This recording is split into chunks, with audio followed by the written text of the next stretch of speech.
దేశ రాజకీయాల్లో ఒక ప్రధాన చర్చనీయాంశమైన అంశం అమేథీ రాయబరేలీలో గాంధీ కుటుంబం పోటీ చేస్తుందా లేదా.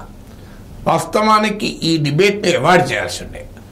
గాంధీ కుటుంబానికి చాలా ఎంబరాస్మెంట్ తెచ్చినటువంటి డిబేట్.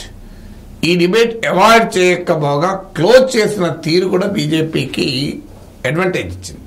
అందుకే మోడీ బెంగాల్లో మాట్లాడుతూ అమేథీ నుంచి రాయబరేలీకి పారిపోయాడు, డరో మత్ బాగో మత్ అంటూ నినాదం ఇచ్చాడు. ఎందుకు ఈ డిబేట్ అవాయిడ్ చేయగలిగి కూడా కాంగ్రెస్ చేయలేదు.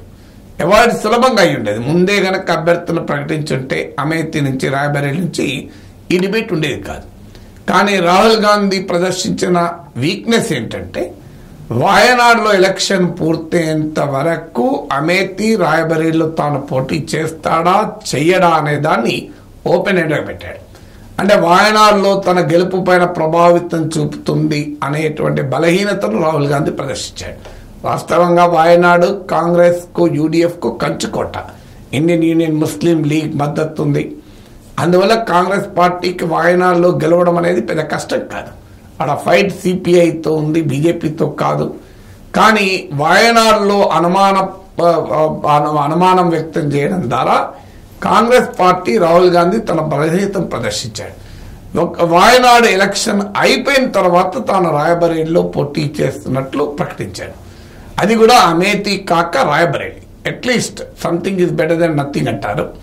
ఇండి హార్ట్లాండ్ లో టోటల్ గా పోటీ చేయకుండా ఉండడం కన్నా కూడా కాన్స్టిట్యున్సీ మారినా రాయబరేలీ నుంచి రాహుల్ గాంధీ పోటీలో ఉండడం at least something is better than nothing.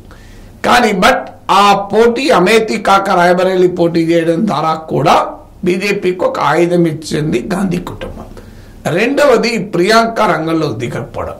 Priyanka ఇప్పటికీ దేశంలో ఒక సమర్థవంతమైన పొలిటికల్ క్యాంపెయినర్గా, పవర్ఫుల్ పొలిటికల్ క్యాంపెయినర్గా ఎమర్జ్ అయ్యారు. మనం గమనిస్తే షీఈ్ డెఫినెట్లీ మచ్ బెటర్ క్యాంపెయినర్గా ఎమర్జ్ అయ్యారు. సో ఎంత బెటర్ క్యాంపెయినర్గా ఉన్నా ఎలక్టోరల్ పాలిటిక్స్లో దిగకుండా, యుద్ధ భూమిలో దిగకుండా యుద్ధం చేయడం అనేది అది ఎప్పుడు కూడా సక్సెస్ ఇవ్వదు. ఎందుకంటే ప్రజల గౌరవాన్ని సంపూర్ణంగా రాదు. నువ్వు యుద్ధ భూమిలో లేకుండా నేను యుద్ధం చేస్తాను అనే ట్రెండ్ ఎప్పుడైతే ఉందో అది ఒక సమర్థవంతమైన పొలిటీషియన్ లక్షణం కాదు. అల్టిమేట్గా బ్యాటిల్ ఫీల్డ్లో తేల్చుకోవాలి. నేను క్యాంపెయిన్ ఫీల్డ్లో ఉంటాను కానీ యాక్చువల్ ఎలక్షన్ ఫీల్డ్లో ఉండను అనేది ప్రియాంక గాంధీ చూపుతున్నటువంటి ఒక బలహీనత. వాస్తవంగా ప్రియాంక గాంధీ గనక ఎలక్షన్ సీన్లో ఎంటర్ అయి ఉంటే అఫ్కోర్స్ బీజేపీకి ఒక ఆయుధం అయ్యేది కావచ్చు పరివారవాది అని. బట్ అది ప్రియాంక పోటీ చేసినా చెయ్యకపోయినా ఆ వాదన ఎలాగూ ఉంటుంది. సో బీజేపీ ఆ విమర్శ చేస్తుంది అని వెనకాడాల్సిన అవసరం లేదు. కానీ ప్రియాంక కూడా రంగంలో దిగి ఉంటే నార్త్లో అమేథీ నుంచి రాహుల్ గాంధీ ఉండి రాయబరేలీ నుంచి ప్రియాంక ఉంటే ఎలక్షన్ రిజల్ట్ ఎలా ఉన్నప్పటికీ కూడా ఒక ఎలక్ట్రిఫైయింగ్ చేసేది. చూడండి, గాంధీ కుటుంబం ముందుండి మోడీని ఎదుర్కోవటానికి రెడీగా ఉన్నారు అనే ఒక మెసేజ్ పోయేది. కానీ కారణం ఏదైనా ప్రియాంక గాంధీ పోటీకి దూరం ఉండడం ద్వారా కూడా తాను బ్యాటిల్ ఫీల్డ్లో యుద్ధం చేయను, యుద్ధం క్యాంపెయిన్ చేస్తాను అనేటువంటి మెసేజ్ పంపడం కూడా ఒక బలహీనతే. మూడవది అనవసరంగా రాబర్ట్ వాద్రా ముందుకొచ్చాడు. ఆయన పెద్ద పెద్ద ఫ్లెక్సీలు దర్శనం ఇవ్వడము, తాను పోటీ చేస్తానని ఒక ఇండికేషన్ ఇవ్వడము, కాంగ్రెస్ పార్టీ నాకు అవకాశం ఇస్తే ప్రజలు నన్ను కోరుకుంటున్నారు అంటూ స్టేట్మెంట్ ఇవ్వడము. It shows immaturity of Robert Vadra. మరి ఆయనకు ఫైనల్గా కాంగ్రెస్ పార్టీ మంచి పని చేసింది టికెట్ ఇవ్వకుండా, లేకపోతే ఇంకెక్కువ డ్యామేజ్ అయ్యేది. అంటే ఇక్కడ ఇంట్రెస్టింగ్ ఏంటంటే మూడు బలహీనతల్ని కాంగ్రెస్ ప్రదర్శించింది.